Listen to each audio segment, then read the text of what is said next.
Hey everybody, Chuck Barone here, Thursday, August the 4th, 2022. Another day in the fun house, yay! Want to thank everybody for your support, for watching the videos and supporting the channel. You guys mean the world to us, and I hope that you're satisfied with the work we're doing here. We're trying to get better each and every day. A lot of stuff to go over today, guys. Let's do the market recap real quick. Most of you guys already know most of this stuff. The stock market today mixed, with the Dow and S&P marginally down. The NASDAQ having an up day. I think the market is having a little bit of a pause here. The Federal Reserve knuckleheads were out in force over the last couple of days. And I think they gave some traders some stuff to think about. Who the hell knows? I mean, this market doesn't make any sense to me right now. So anyway, I think maybe the market's coming to its senses finally. We'll see. In the bond market today, the 10-year again dropping down to 2.67. Why don't they just drop it down to 1% and be done with it? I mean, this, like the friggin' Chinese water torture, they're raising rates. Rates are going up everywhere. Are your rates on car loans getting lower? No. Are your rates on mortgages getting lower? Hell no. I know that from personal experience. Are rates on credit cards getting lower? Where are rates getting lower except on the 10-year U.S. Treasury? I gotta say, it's a phenomenon. I'm a conservative guy, and it's really hard sometimes for me to believe that there's massive, I know the Fed's in the market, and I know they're manipulating some stuff, and so are some big banks. But it's hard to believe that they could really do something on this massive of a scale. To keep that yield moving down in the face of the evidence we've been talking about for the past couple of months is a phenomenon. I've been watching these stock markets since 1985, guys. It's a long time. I'm an old man now. And I got to say it's just Bananasville. It's crazy. We'll see how this all straightens out. We have to come to reality sooner or later. And I think it's starting to happen maybe now I think a lot of people who watch this show and other people on YouTube kind of have an idea of where things are at. But I think the general public out there is just completely asleep at the wheel. And hopefully they're going to come to their senses soon. I know there's a lot of complaining going on. Now they need to start looking at how do we fix this, because no one's coming to our rescue, guys. We need to fix it by fixing them. The dollar today down almost a whole point to 105.75 on the index. Still a very high number on the index, but maybe we'll provide a little relief in the next coming couple of trading days for precious metals. Gold today, $17.91 down about $1. Silver basically flat at $20.24 an ounce. I think that this dollar strength, I don't know. It doesn't seem like it was over 107. Now we're back down to 105. We got a trend developing here. We'll be watching it closely. Oil down today, got gashed pretty good. West Texas Intermediate closing at just over $88 per barrel. Maybe it's the 100,000 barrels that OPEC promised that's making the big difference, guys.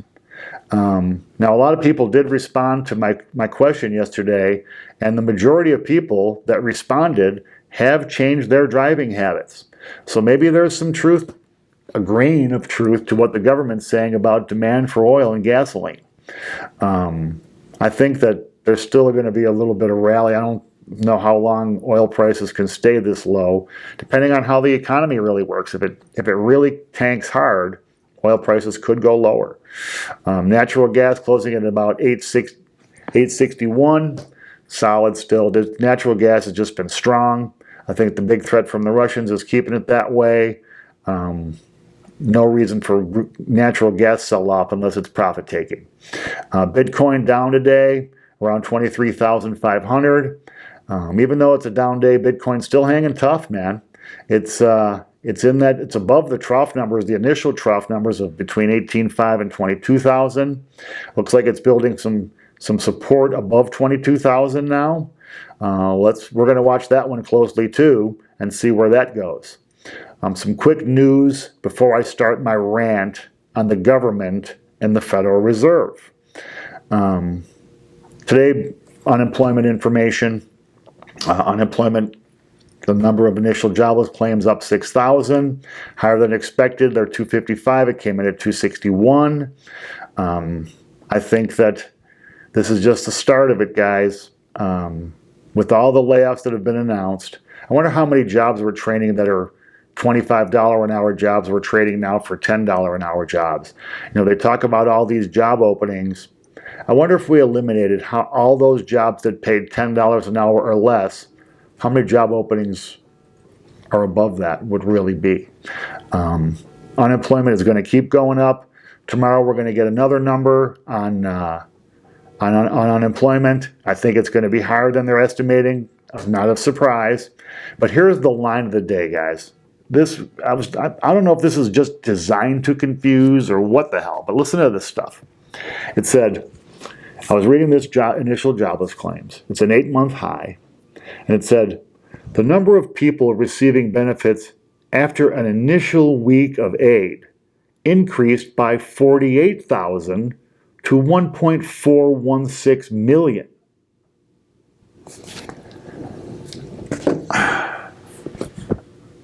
What in the hell does that mean?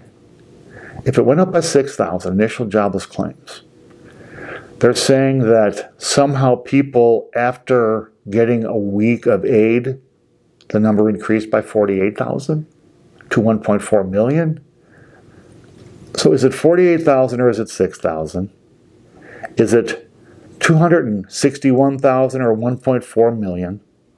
This is Bananasville, man. These statistics are just the dumbest crap I've ever seen now.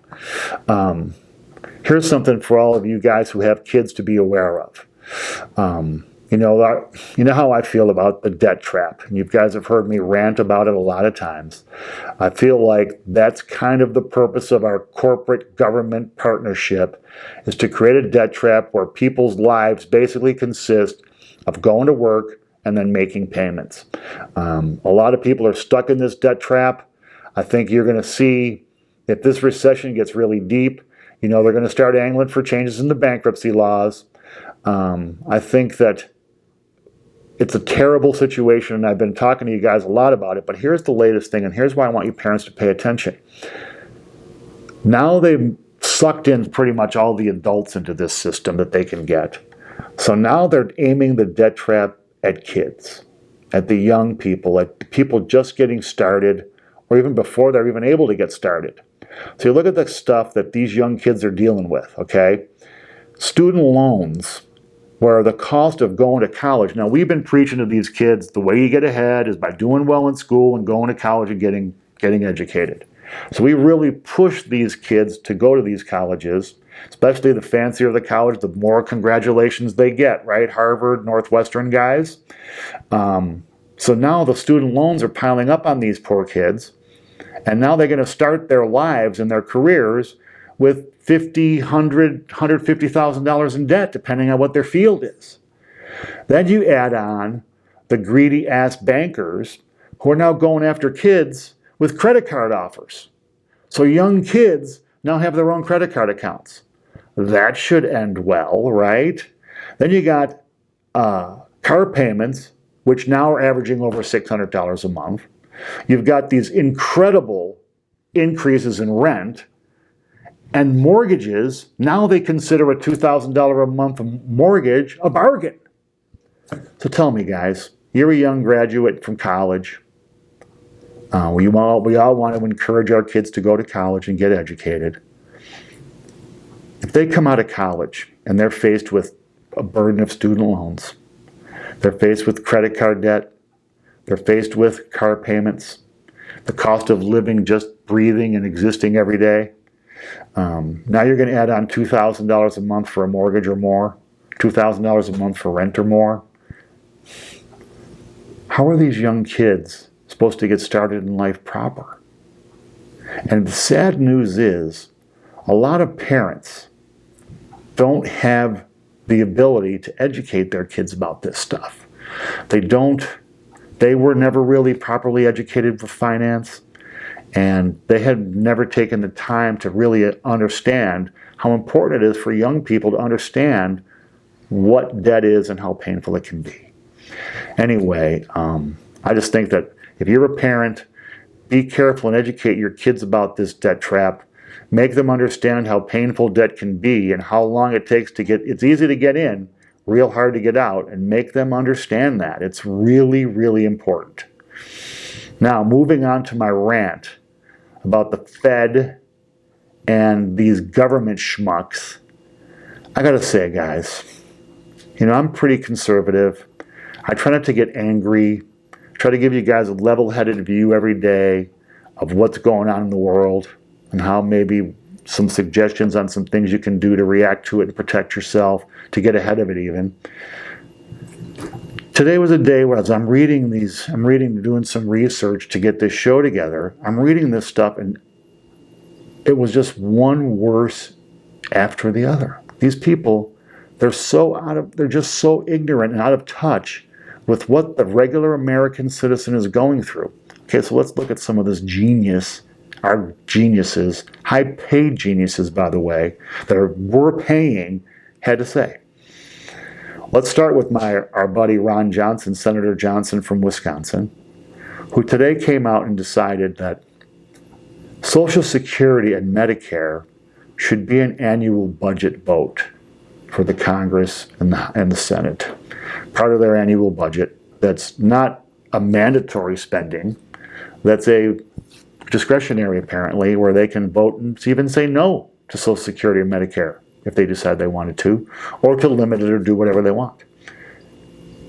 Do they forget that we pay into that our entire freaking lives?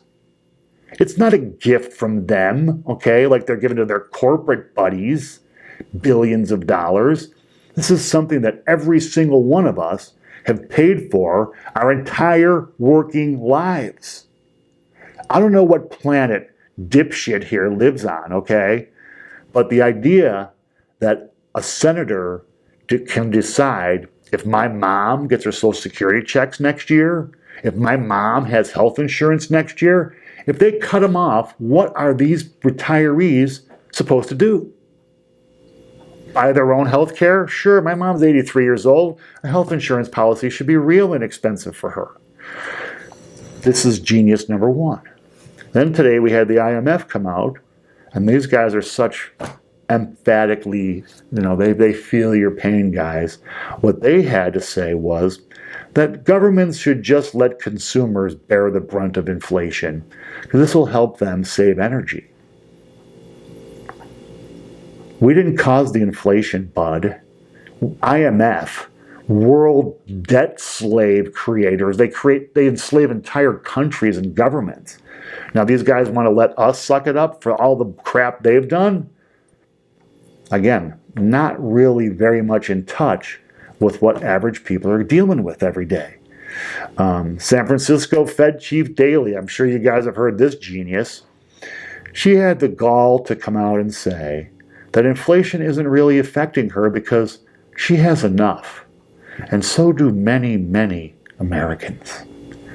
And this is a woman worth tens of millions of dollars.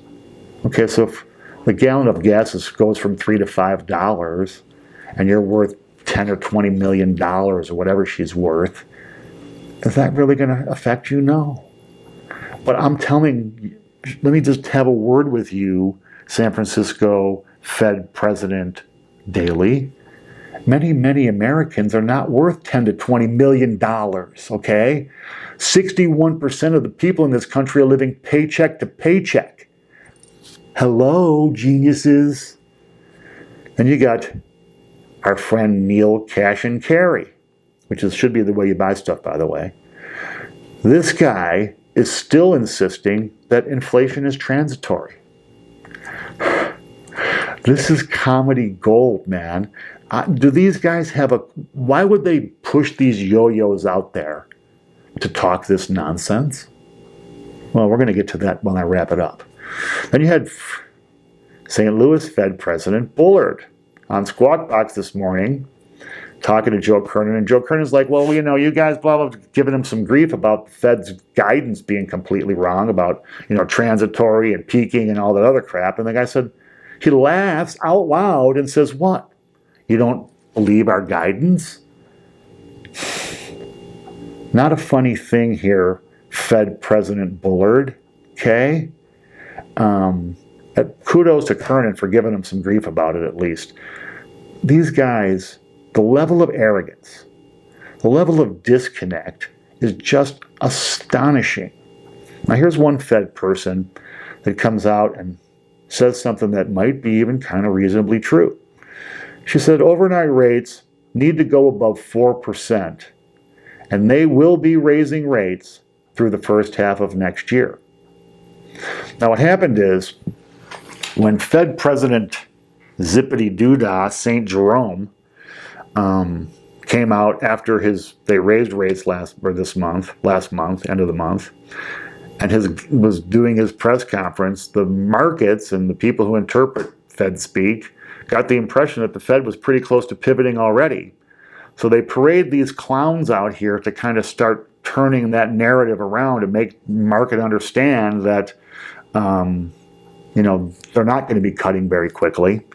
And in the meantime, they can't even get that simple message out. Guys, we need to go a lot higher with rates. No, instead we get all this nonsense.